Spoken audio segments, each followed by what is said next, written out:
بسم الله الرحمن الرحيم. الحمد لله حمدا كثيرا طيبا مباركا فيه كما يحب ربنا ويرضاه،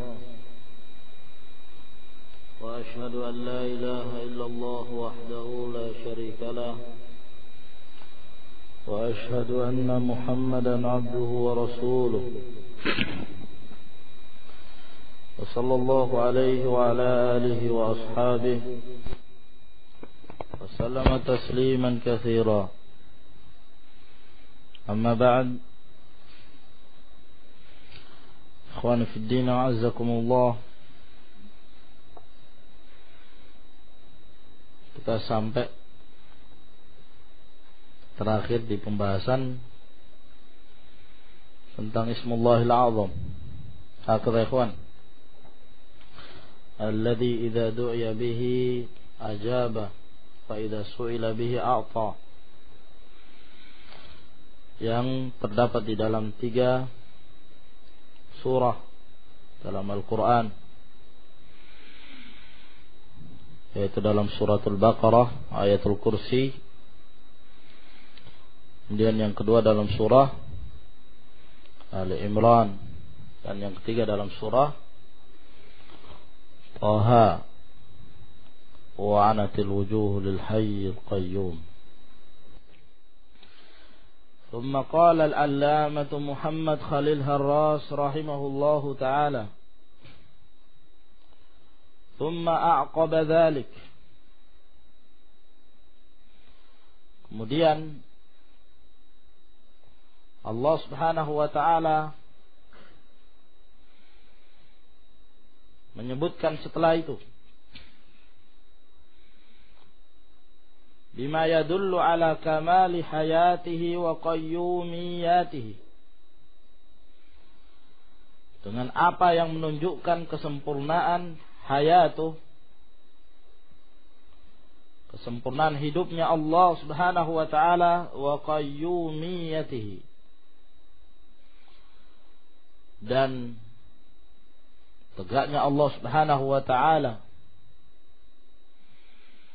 Allah yang mengurus dirinya sendiri dan Allah yang mengurus seluruh makhluk. Faqala, maka Allah Subhanahu wa taala berfirman, la ta'khudhuhu, ay la taghlibuhu, tidaklah dikalahkan Allah itu, tidaklah disentuh Allah itu dengan sinatun, ay nu'asun, ngantuk. Naam, tidak tersentuh Allah Subhanahu wa taala dengan adanya perasaan ngantuk. Wala naumun, dan tidak pula tidur. Ngantuk aja tidak, apalagi tidur. Sebab tidur adalah saudaranya mati. Ada riwayat yang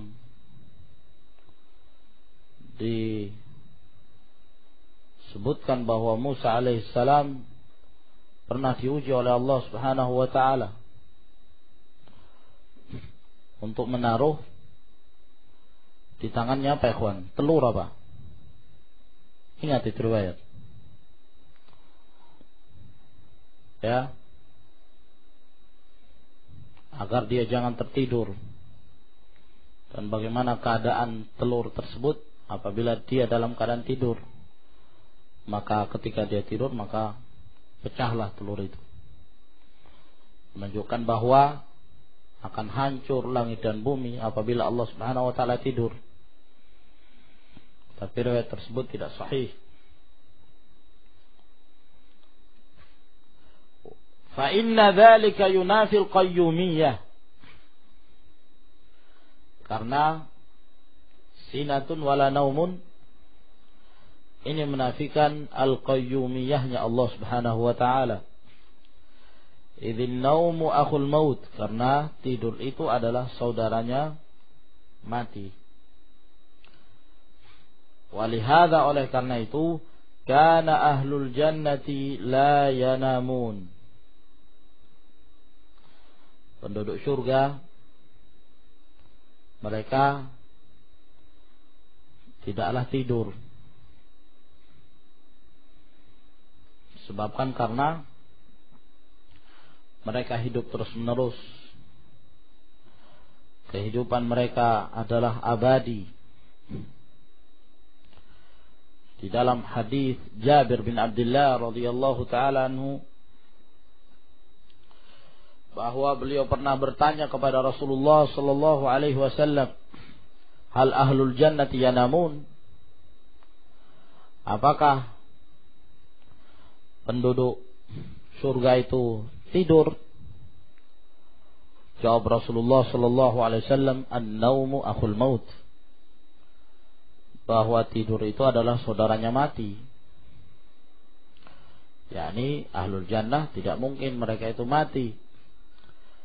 Mereka hidup dengan kekal, khalidina fiha abadan.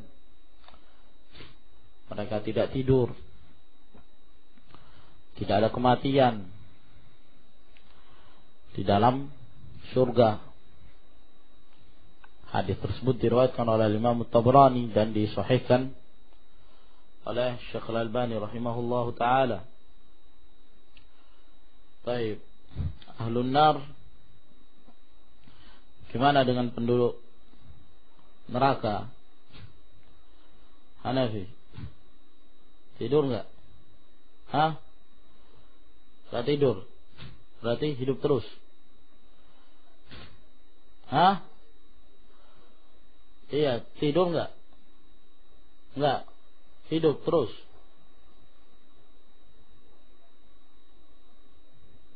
Berarti ada matinya dong.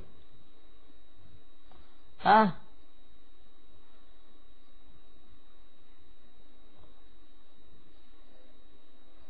La yamutu fiha wa la yahya. Tidak mati juga tidak hidup. Nah. Jadi ahlun nar pun tidak ada matinya.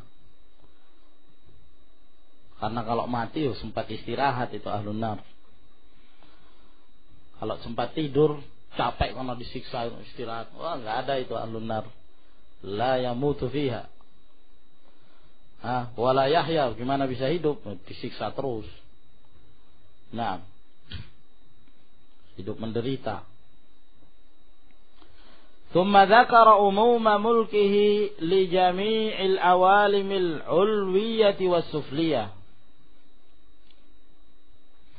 Kemudian Allah menyebutkan keumuman kerajaan milik Allah mencakup seluruh alam, baik yang di atas maupun yang di bawah. Wa annaha jami'an tahta qahrihi wa sultanih, dan bahwa seluruhnya itu berada di bawah penguasaan Allah Subhanahu wa ta'ala dan kerajaannya. Faqala, maka Allah Subhanahu wa ta'ala berfirman, lahu ma fis samawati wa ma fil ard. Milik Allah seluruh apa-apa yang ada di langit dan apa-apa yang ada di bumi. Seluruhnya milik Allah Subhanahu wa ta'ala. Thumma ardafa dhalika bima yadullu ala tamami mulkih. Kemudian Allah Subhanahu wa ta'ala menyertakan dengan apa yang menunjukkan kesempurnaan kerajaan Allah Subhanahu wa ta'ala. Wa huwa anna syafa'ata kullaha lahu, yaitu bahwa syafaat seluruhnya adalah milik Allah Subhanahu wa ta'ala. Lahu ma fis samawati ma fil ard, man dzal ladzi yashfa'u 'indahu illa bi idzni. Maka ayat ini menunjukkan bahwa syafaat seluruhnya milik Allah. Maka minta syafaat, minta kepada Allah Subhanahu wa ta'ala. Fala yashfa'u indahu ahadun illa bi'idnih. Maka tidaklah seseorang itu memberi syafaat di sisi Allah Subhanahu wa ta'ala kecuali dengan izinnya. Harus dengan izin Allah Subhanahu wa ta'ala memberi syafaat. Dan juga syarat yang kedua adalah harus dengan keridhaan Allah Subhanahu wa ta'ala dari yang memberi syafaat dan yang diberi syafaat. Wala yashfa'una illa liman irtadha. Mereka tidaklah mampu untuk memberi syafaat kecuali siapa yang diridhai Allah Subhanahu wa ta'ala. Yauma idzin la tanfa'u syafa'atu illa man adina lahu ar-rahmanu wa radiya lahu qawla. Bahwa pada hari itu hari yang tidak bermanfaat syafaat kecuali siapa yang diizinkan oleh Allah Subhanahu wa ta'ala dan diridhoinya. Dan di dalam surah An-Najm di situ dikumpulkan seluruh syarat-syarat syafaat. Allah Subhanahu wa ta'ala mengatakan wa kam min malakin la tughni syafa'atuhum syai'an illa min ba'di ay ya'dzana Allahu liman yasha'u wa yarda. Ya. Demikian banyak dari kalangan para malaikat tidak bermanfaat syafaat mereka. Ya, kecuali setelah Allah Subhanahu wa ta'ala memberikan izin. Min ba'di ay ya'dzana Allah. Izin Allah Subhanahu wa ta'ala. Ya. Untuk memberi syafaat. Kemudian wa yarda, dan keridhaan Allah kepada yang memberi syafaat dan yang diberi syafaat. Pada yang memberi syafaat dan kepada siapa yang diberi syafaat. Kedua-duanya harus diridhai Allah Subhanahu wa ta'ala. Dan Allah tidak ridha kecuali kepada ahlu tauhid. Adapun kuffar wal musyrikun, mereka tidak akan mendapatkan syafaat sama sekali di sisi Allah Subhanahu wa ta'ala. Maka ayat-ayat yang menafikan syafaat secara mutlak itu ditujukan kepada orang-orang kafir dan musyrikin. Dan Syekh Al-Allamah Muqbil bin Hadi Al-Wadi rahimahullah, beliau punya kitab khusus, Kitab Syafa'ah. Ya, pada pembukaannya beliau menjelaskan tentang syarat syafaat dan menggabungkan antara ayat-ayat yang secara zahir menafikan syafaat secara mutlak dan ayat-ayat yang menunjukkan bahwa di sana ada syafaat. Bahwa yang dinafikan adalah syafaat bagi orang-orang kafir wal musyrikin. Mereka tidak mendapatkan syafaat sama sekali. Wa qad tadammana hadha an-nafy wal istithna'u amrayni. Dan penafian ini menafikan adanya syafaat dan pengecualian itu mengandung dua perkara. Ahaduhuma, salah satu dari dua perkara itu, itsbatus syafa'ati sahihati, menetapkan syafaat yang benar, syafaat yang sahih. Wa hiya annaha taqa'u bi idnihi subhanahu, yaitu syafaat tersebut ada dan terjadi terhadap orang yang diizinkan oleh Allah Subhanahu wa ta'ala. Liman yarda qawlahu wa amalah, bagi siapa yang Allah ridha terhadap perkataan dia dan terhadap amalannya. Nah, maka ini yang pertama, menetapkan adanya syafaat. Maka kaum mukminin yang diridhai Allah Subhanahu wa ta'ala, mereka akan memberi syafaat yang diizinkan oleh Allah Subhanahu wa ta'ala dari kalangan kaum mukminin. Para nabi mereka memberi syafaat, para malaikat memberi syafaat, dan yang terakhir adalah Allah Subhanahu wa ta'ala, di mana Allah mengeluarkan dari ahlun nar siapa yang berhak dikeluarkan oleh Allah Subhanahu wa taala yang di dalam hatinya ada seberat biji dzarrah dari keimanan.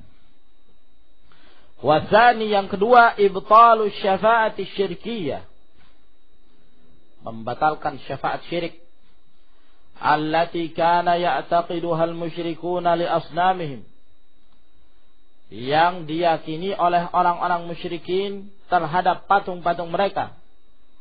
Wa hiya annaha tashfa'u lahum, yaitu berkeyakinan bahwa patung-patung tersebut memberi syafaat kepada mereka bighairi idznillah wa ridahu, dengan tanpa izin Allah dan keridhaannya. Ini dibatalkan oleh Allah Subhanahu wa taala. Ya. Maka ayat-ayat yang membatalkan syafaat itu ditujukan kepada orang-orang kafir wal musyrikin yang mereka tidak punya keimanan. Wattaqu yawman la tajzi nafsun an nafsin syai'a wa la tanfa'u asy-syafa'ah. Naam. Thumma dzakara sa'ata ilmihi wa ihatatihi. Kemudian setelah itu Allah Subhanahu wa taala menyebutkan luasnya ilmunya dan cakupan ilmunya. Wa annahu la yakhfa alaihi syai'un minal umur al-mustaqbalati wal madiyah.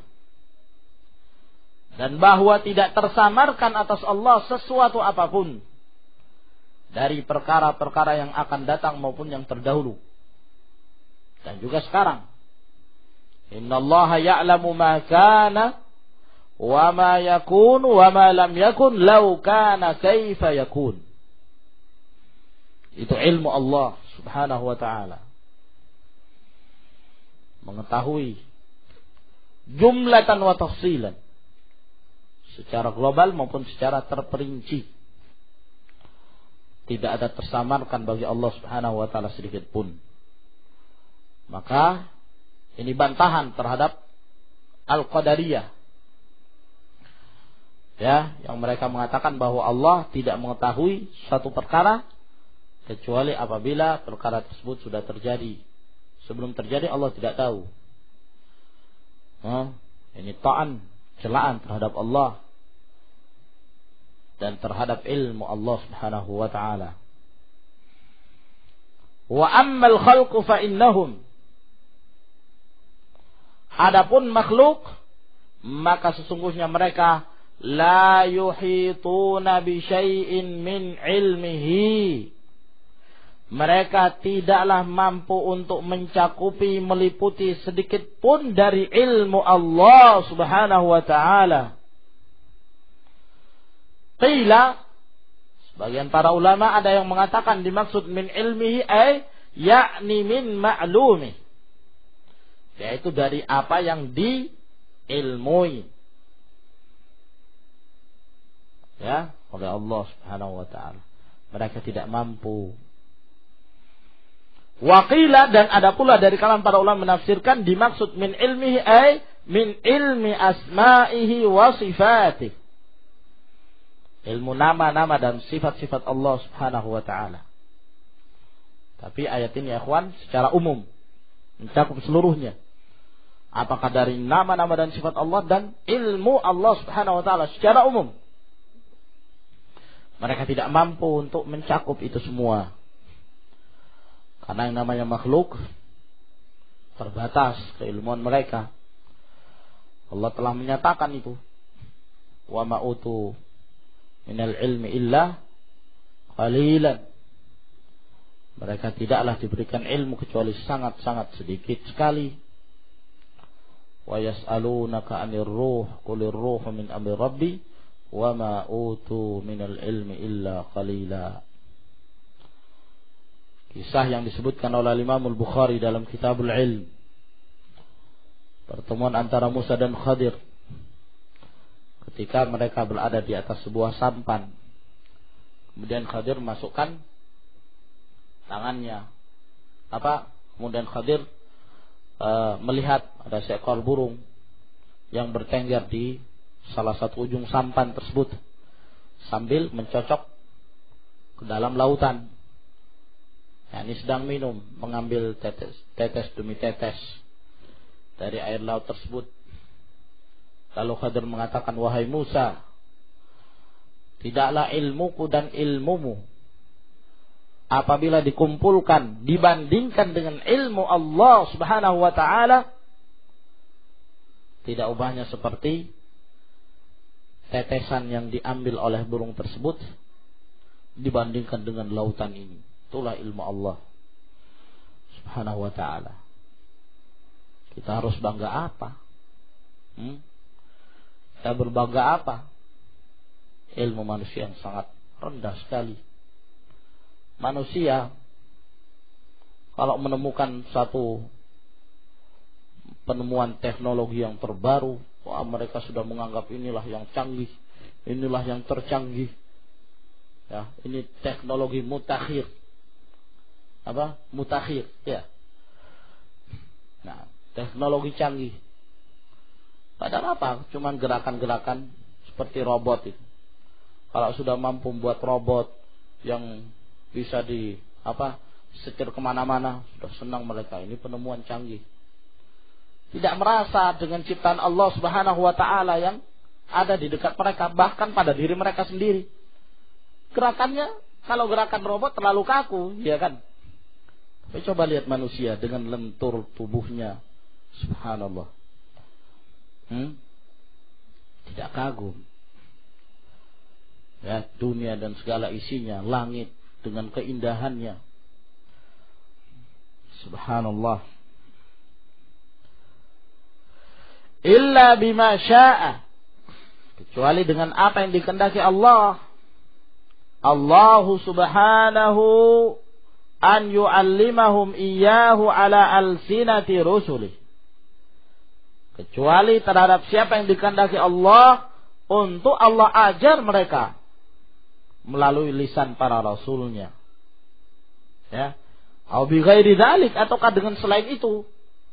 Min turuqil bahth, dari berbagai macam cara-cara dalam membahas.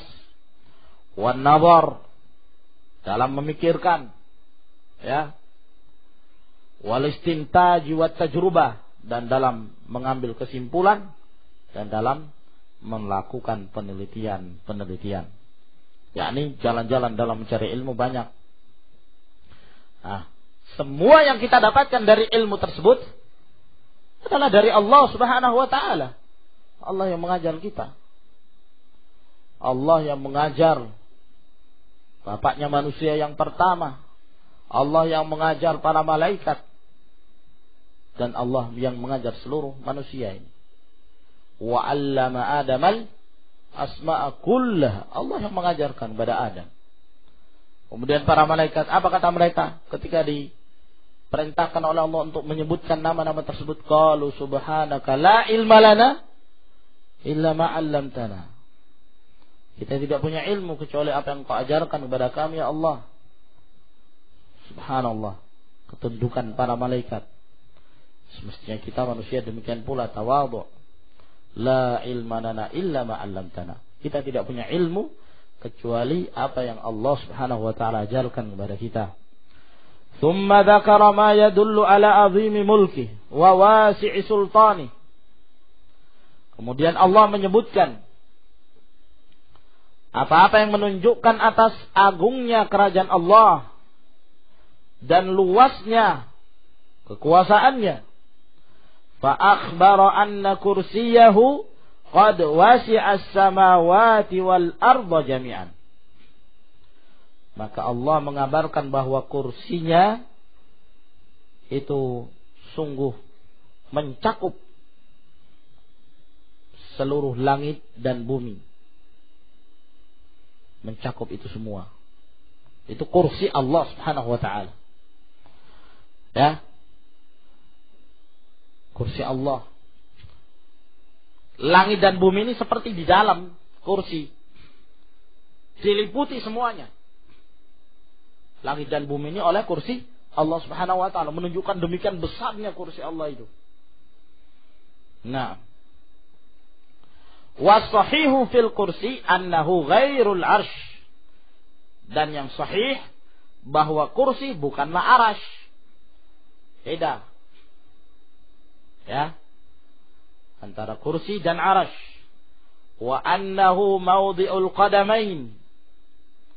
Dan bahwa yang dimaksud dengan kursi itu adalah tempat dua kakinya Allah Subhanahu wa ta'ala. Tempat dua kaki Allah.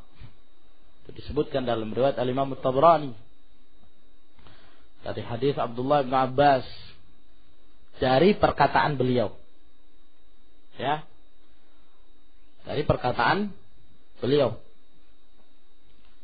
Adapun yang dinisbahkan pada Rasulullah tidak sahih.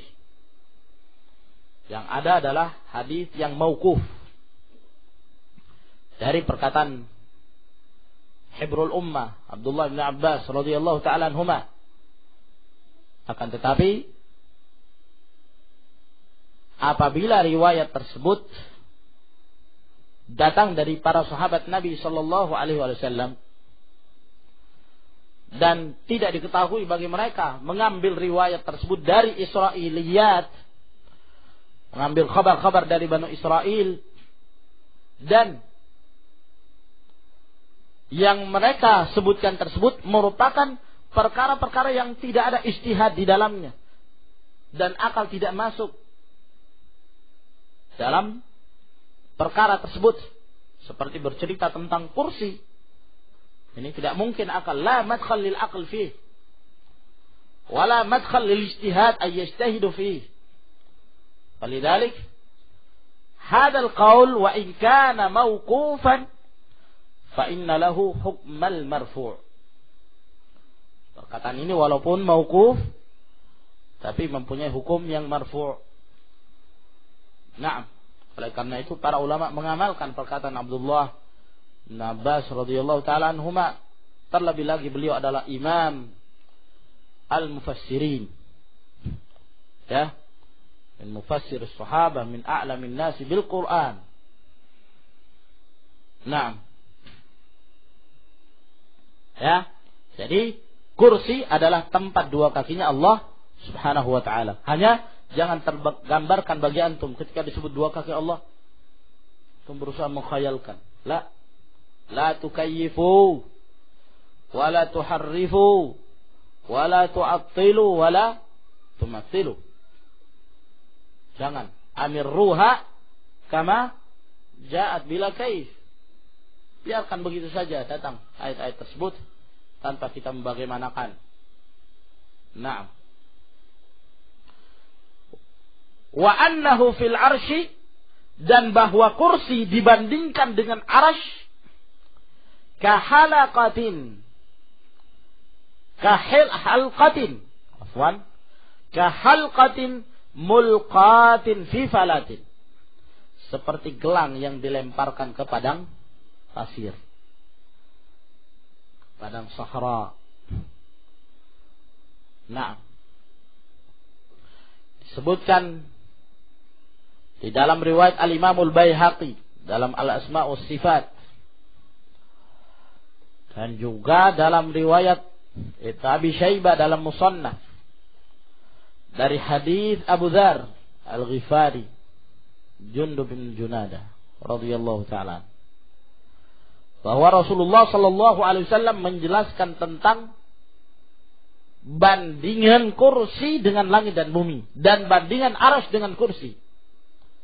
Kata Nabi sallallahu alaihi wasallam, "Inna samawati as-sab' wal aradina as-sab' bin nisbati ilal kursi ka halqatin ulqiyat fi falatin minal ard." Bahwa sesungguhnya 7 langit dan 7 bumi apabila dibandingkan dengan kursi, itu kedudukan langit dan bumi seperti gelang yang dilemparkan ke tengah padang pasir. Ya, subhanallah. Padang pasir itu ya kawan, kalau kita berdiri padang pasir seakan-akan tidak ada ujungnya. Ya, seakan-akan tidak ada ujung. Nah, seperti itu keadaannya. Gelang itu bagaikan langit dan bumi, sedangkan kursi itu bagaikan padang pasir yang demikian luas. Ya, ini sungguh sangat kecil, subhanallah. Saya coba bandingkan antara seekor manusia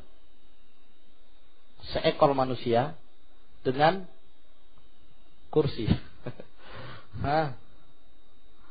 Wah, sungguh-sungguh sangat gak ada bandingannya. Manusia mungkin seperti bakteri yang sangat kecil-kecil sekali. Nah, subhanallah.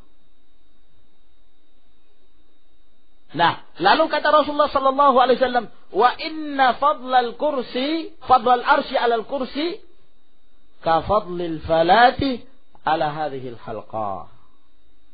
Dan sesungguhnya besarnya arsy itu dibandingkan dengan kursi, yaitu seperti padang pasir ini yang dibandingkan dengan gelang itu tadi.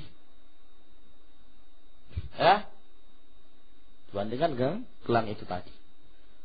Hadis ini disahihkan oleh Syekh Al-Albani dan beliau mengatakan tidak satupun hadis yang sahih yang menyebutkan tentang sifat arsy kecuali hadis ini. Tidak satupun hadis yang sahih yang datang dari Rasulullah sallallahu alaihi wasallam tentang sifat arsy kecuali hadis ini saja. Masya Allah. Ya. Coba bayangkan kalau langit dan bumi, ya, tanpa kursi dan tanpa arsy. Nah, subhanallah, demikian besarnya kita melihat, ya, bumi yang bulat ini karena saking besarnya sehingga kita melihat seperti nggak bulat, seperti datar. Ya. Nah, langit yang bulat ini, subhanallah, demikian besarnya, tanpa tiang. Untuk meyakini bumi itu bulat masih? Atau masih ragu bahwa bumi itu datar? Nah, ijma' para ulama bahwa bumi itu bulat. Tapi begitu langit dan bumi dibandingkan dengan kursi, subhanallah, tidak ada apa-apanya ini. Apalagi arsy dibandingkan dengan kursi. Allah, tidak ada makhluk setelah arsy kecuali Allah subhanahu wa ta'ala. Allahu akbar, Allahu akbar. Allah maha besar, ya, dari seluruh makhluknya. Nah, ibaratnya mungkin, ya, seekor kambing yang hidup di tengah-tengah semut. Wah, raja itu kambing itu. Merasa bahwa dialah yang paling besar. Kemudian kambing ini keluar, pergi ke tempat yang lain. Ternyata bertemu dengan gajah. Wah, jadi kecil kambing itu. Gajah itu lebih besar. Nah, wa amma ma awradahu Ibnu Katsir an Ibnu Abbas fi tafsiril kursi bil ilm. Adapun yang disebutkan oleh Ibnu Katsir dari Ibnu Abbas tentang penafsiran kursi itu dengan ilmu. Jadi ada riwayat yang mengatakan bahwa Abdullah bin Abbas radhiyallahu anhu ketika menafsirkan kursi, beliau mengatakan maksudnya adalah ilmu, luas ilmunya. Fa innahu la yasihhu. Ini tidak sahih.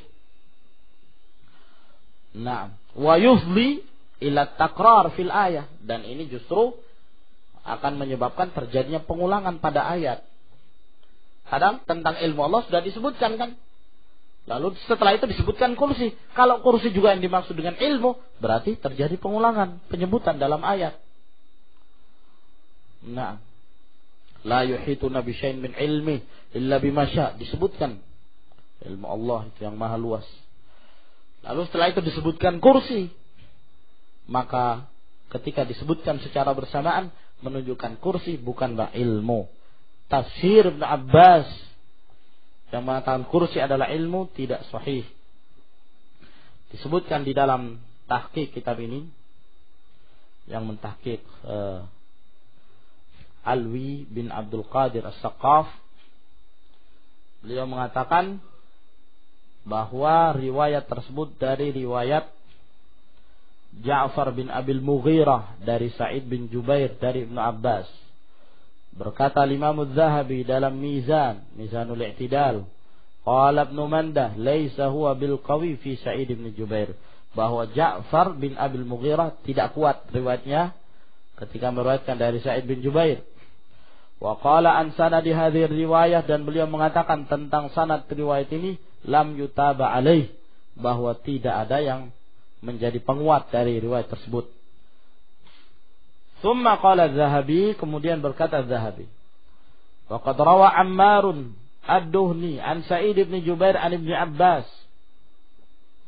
Telah diriwayatkan oleh Ammar ad-Duhni dari Sa'id bin Jubair dari Ibnu Abbas, qala kursiyuhu mawdhi'u qadamihi, bahwa kursinya adalah tempat kakinya Allah, wal arsyu la yaqdiru qadrahu, dan arasy itu tidak mampu untuk ditentukan ukurannya karena saking besarnya. Ya, qala al-Wadi'i, yang beliau maksud adalah Syekh Muqbil rahimahullah. Beliau punya tahqiq tafsir Ibnu Katsir, sebagaimana yang terdapat dalam tafsir Ibnu Katsir jilid 1 halaman 549. Yaqsudu Az-Zahabi rahimahullah anna hadha yu'illu ma rawahu Ja'far bin Abil Mughirah. Kata beliau bahwa yang dimaksudkan oleh Imam Az-Zahabi bahwa riwayatnya Ammar ad-Duhni ini melemahkan riwayatnya Ja'far bin Abil Mughirah. Karena Ammar ad-Duhni lebih rajih, lebih kuat riwayatnya daripada Ja'far bin Abil Mughirah. Naam. Ahmad Syakir juga mengatakan dalam Umdatut Tafsir, isnaduhu jayyid, sanad riwayat ini bagus, walakinnahu syadzun bimarrah, tapi sangat ganjil sekali. Mukhalifun litsabiti sahih an Ibnu Abbas, bertentangan dengan yang sahih dari Abdullah bin Abbas yang mengatakan bahwa kursi itu adalah tempat dua kaki Allah. Kemudian beliau mentaklik riwayatnya Ibnu Abbas dalam menafsirkan bahwa kursi adalah tempat dua kaki Allah. Beliau mengatakan, hadza huwa sahihu tsabitu an Ibnu Abbas. Inilah yang sahih, yang sabit dari Ibnu Abbas. Wa amma riwayatu sabiqatu anhu bi ta'wilil kursi bil ilm, fa hiya riwayatun syadzah. Adapun riwayat yang terdahulu yang mentakwilkan kursi yang dimaksud adalah ilmu, ini adalah riwayat yang ganjil. La yaqumu 'alaiha dalilun min kalamil Arab, yang tidak bisa ditegakkan dengan dalil dari perkataan Arab. Yani orang-orang Arab tidak mengatakan kursi itu yang dimaksud ilmu. Walidzalika rajjaha Abu Mansur Al-Azhari ar-riwayat as-sahihata an Ibnu Abbas. Oleh karena itu Abu Mansur Al-Azhari merajihkan riwayat yang sahih dari Ibnu Abbas, dan beliau mengatakan, hadhihi riwayatun ittafaqa ahlul ilmi ala sihhatiha. Ini adalah riwayat yang sepakat para ulama tentang kesahihannya. Wa man rawa anhu fil kursiyyi annahu al-ilm faqad abtal. Barang siapa yang meriwayatkan dari Ibnu Abbas dalam menafsirkan kursi yang dimaksud adalah ilmu, maka sungguh dia telah melakukan sesuatu yang batil. Naam. Baik, sekiranya ikhwan,